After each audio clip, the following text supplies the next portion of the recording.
Okay, so I am going to go over the agenda with you all. I'm going to go over everything.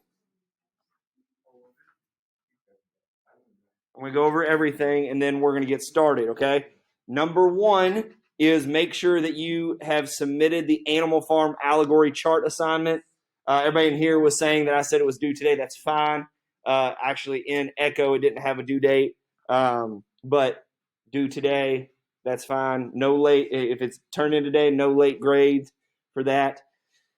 Even if you have not finished it, even if you have not finished the allegory chart and you're sitting there like, oh, I need to go add chapter 9 or chapter 10 in, go ahead and submit it, okay?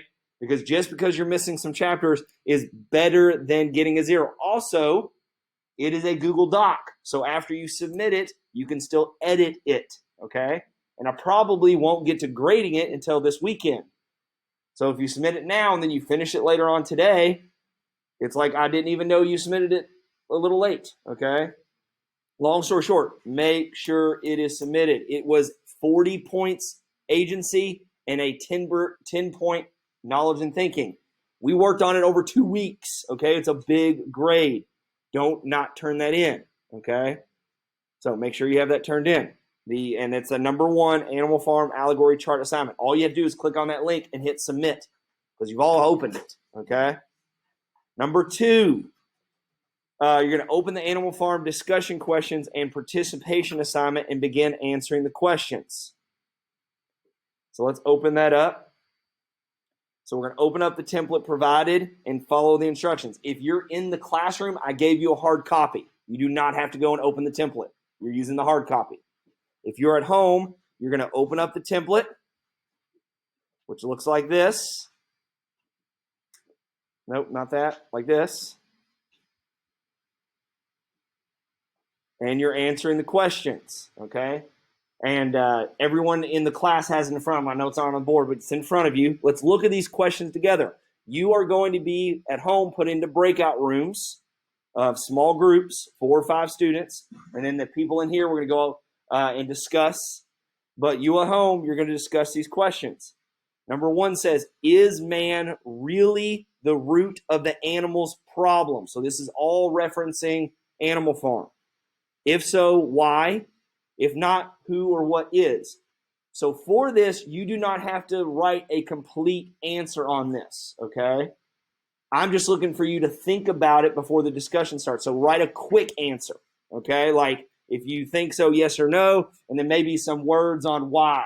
And then you can like later look at that question and be able to elaborate through a discussion. Number 2, why did the pigs become what they hated? So in the beginning of the book, the pigs hated humans. They thought humans were the root of their problems in their lives, okay? They didn't like humans. So, but later, in the end of the book, by chapter 10, what were the pigs acting like? Humans, okay?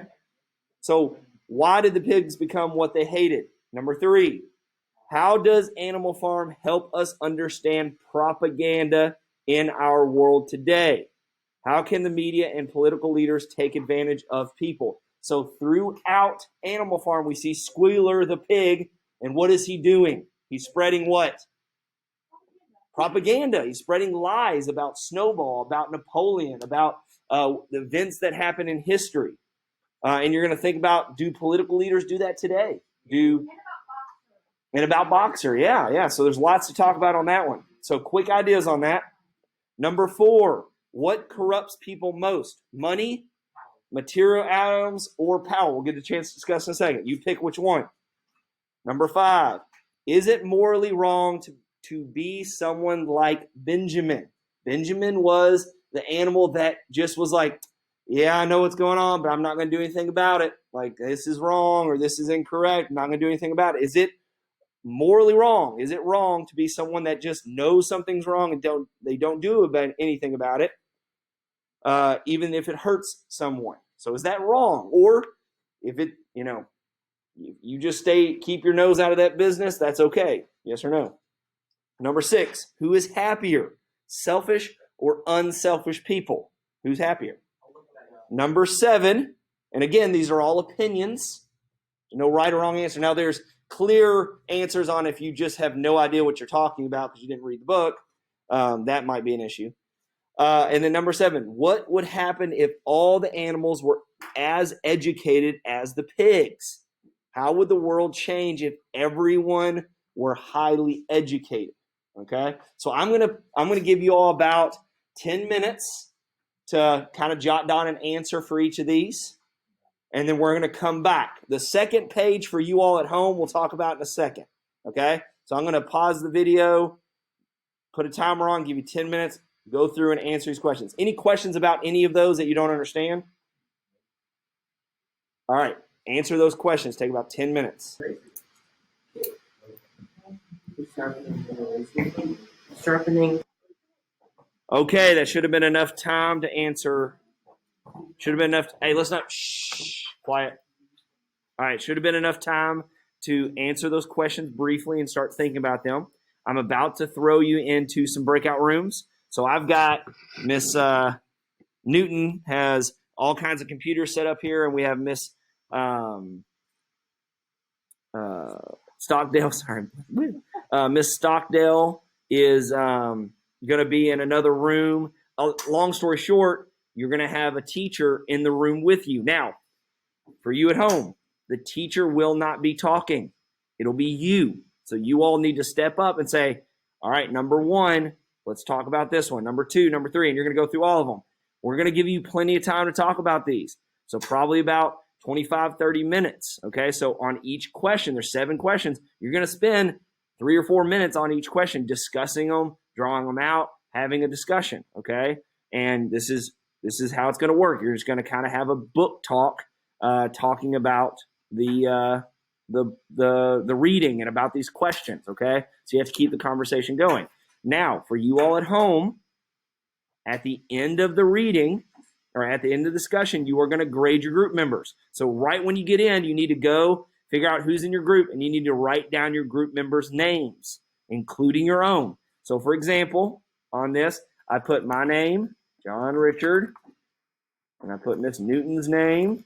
She's in my group, and I'm grading them on this 4 sliding scale. You all in the room, you're not doing this because I'm going to be out there with you and I'm going to do something different. But you can give them this one, and all you do is put an X wherever you think they are, okay? So did they not speak, and did they not participate in the discussion at all?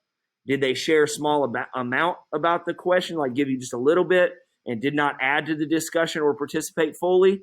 Did they share their thoughts for each question and add to the discussion by replying to other students' ideas? And then finally, did they share their thoughts for each question, added to the discussion by replying to students' ideas, and help to lead the discussion by volunteering to talk? Okay, so we obviously want to shoot for the last column. We want to be polite. We want to discuss. We want to answer the questions, participate, keep the talking going, kind of sharing your thoughts. And hopefully this drives you deeper into a bigger conversation about life and about social studies and about the book and about all these questions, okay? So really important that you are participating, and you're going to be grading each other, and they can't see what you grade them. So, if you have someone in your group that doesn't talk at all or a little bit, you're going to go through and just mark which line they're on. Any questions from my people at home? Any questions about what you're supposed to be doing? Hold on. Shh. Any questions from people at home? All right, I'm going to put you on to your breakout rooms, give you a moment to write. All right, so let's talk about what we're doing for the rest of the class. So everybody is back. We had a great discussion here. Hopefully you all had a good discussion at home. And we'll continue kind of talking about this on Monday as we're shifting into the next part of our project where we're going to be looking at other revolutions. I think that the question that was most popular in our groups was either what corrupts people the most, whether it be material items, power. What was the third? Money. And then what was our other big question we focused on? Oh, which is happier, selfish or unselfish people? So hopefully y'all got into some good discussions. So what we're going to do for the rest of class, if you will follow me, and we're going to start our essay, our IACT, which is an individual assessment of knowledge and thinking. I'm going to stand up here so everybody can hear me better.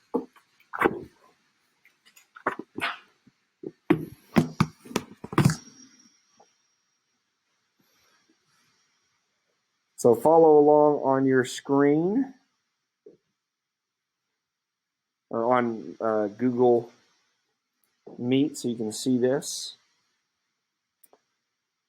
But we're going to open up and begin writing your Animal Farm IACT allegory essay, which is going to be due tomorrow. And here are your instructions, okay? So let's look through this together. So for this assignment, you will write a 5-paragraph essay discussing the allegory between Animal Farm and the Bolshevik Revolution / Soviet Union. So your writing prompt: choose one Animal Farm character and one historical figure from the Bolshevik Revolution / Soviet Union. Okay, so you're going to pick a character from the book and a historical figure that align allegorically. So this can be, y'all give me some examples. If I say from the Bolshevik Revolution, Stalin, who's the allegorical character? Napoleon. If I say Trotsky, who's the allegorical character?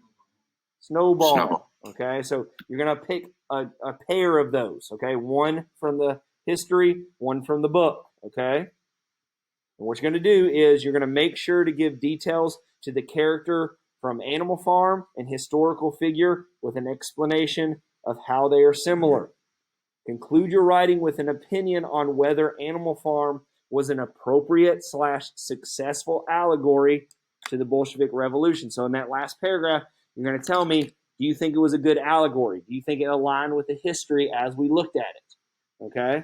So I did you a favor here, and I gave you the format, okay? How you should break up your paragraphs, okay? So paragraph 1 is your introduction, and in this paragraph, you should define what an allegory is. You should introduce the Bolshevik Revolution.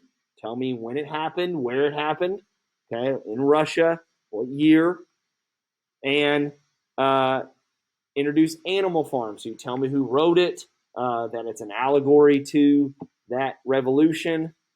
And then in the last sentence, you should there should be a thesis statement which says the character blank from Animal Farm is an allegory to blank from the history of the Bolshevik Revolution and the Soviet Union. So you could say, and probably the one we covered the most, is the character Napoleon from Animal Farm is an allegory to Stalin from the history of the Bolshevik Revolution and the Soviet Union. Or you could do animalism and communism. You could do the windmill and the power of the Soviet Union, Soviet Union strength. You could do squealer and propaganda. You could do boxer and the proletariat or working class. So there's lots of examples that you could do, okay? So you need to pick one. And that's the first thing you should do for the paper. So paragraph 2, you're going to provide a detailed history of the historical figure that you chose from paragraph 1, okay? So let's say you chose Stalin. You're going to give me information about Stalin from the history of the Soviet Union, okay? So this is information gathered in workshops, PowerPoints, readings that we did that we covered in the project. So you use your notes, and you may go out and do further research if you want, okay? Now, should you go and tell me like the year Stalin was born and where he went to school and all that stuff? No, that has nothing to do with the allegory, okay? You want to tell me about the time during the Soviet Union or during the revolution, okay? So you don't need to go back to his birth, okay? You want to tell me about like what he did in the Soviet Union, what kind of leader he was he cruel, was he nice, was he evil? Guys over there. Stop. All right, so paragraph 3, you're going to provide a detailed explanation of the Animal Farm character. So in this example, you do Napoleon, and you tell me about key examples from the book telling me about Napoleon and what kind of character he was, and what was he doing during the Animal Farm Rebellion, and what happened. Okay, so give me some big details from that. So that's paragraph 3. Paragraph 4, provide an explanation of how the historical figure and Animal Farm character are related through allegory. So you're going to line these things up and tell me the most clear examples of how they're the same. Okay? Provide specific examples from the book and history to align the figures. Okay? So align the ideas. And then last paragraph, provide your opinion on whether Animal Farm was an appropriate, successful allegory to the Bolshevik Revolution / Soviet Union, and provide an explanation of your opinion. So you need to break this down into each paragraph. And if this kind of writing stresses you out, do what we've practiced in the past. Okay? Start with one paragraph and just work on that one paragraph. Don't try to conquer everything at one time. Okay? And I've kind of got an outline for you here with the paragraphs. So grading, I'm not going to go into big detail on this. You can take a look at this with details, but the big things I'm doing are clarity and coherence. So basically, are you precise? Do you stay on the topic? Do you have a clear explanation of Animal Farm, of the character and historical figure? Do you explain the allegorical connection between the two? Do you provide your opinion? And then finally, language and conventions. Are you using correct grammar, spelling, capitalization, so on and so forth? Okay. Any questions on this writing or what is expected? One thing I did forget to say is there is a template. It's just a blank Google Doc. You are welcome to copy and paste. I would take this first top part, kind of highlight the whole thing and copy and paste it over, and then you can kind of write and then delete that in the end. Okay. So you're not clicking back and forth. That's fine if you want to do that. That will help some of y'all.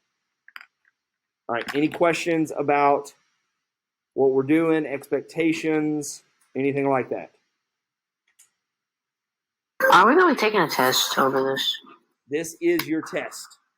Okay. Okay. This is basically a written essay test. Okay. I'm doing it through the writing. So this is kind of assessing your knowledge of the allegory, of the history, of the literature, and this is your test. So this is like a test grade. Okay. That's why you have 30 minutes today, and then you have an hour and a half tomorrow. Okay, so you have 2 hours of class time to write this paper. Okay, so tomorrow, hold on. So listen up, everybody. Shh. Leonard, come back to your seat. Why are you over there? Come back to your seat. And I've asked y'all twice now. It's now the third time for y'all to stop messing around. So today, you are going to take 30 minutes to write this. Tomorrow, you have the whole class period to finish it. If you get done early, you get kind of a celebration. Monday, we will be back together as a full class, and we'll be starting another project. So this is due tomorrow. And we will log on to class, and we will kind of like discuss and get started, and then I'll let you all go and work. Okay? Any questions before I let you go? All right, I'll be available through GoGuardian and the Google Meet.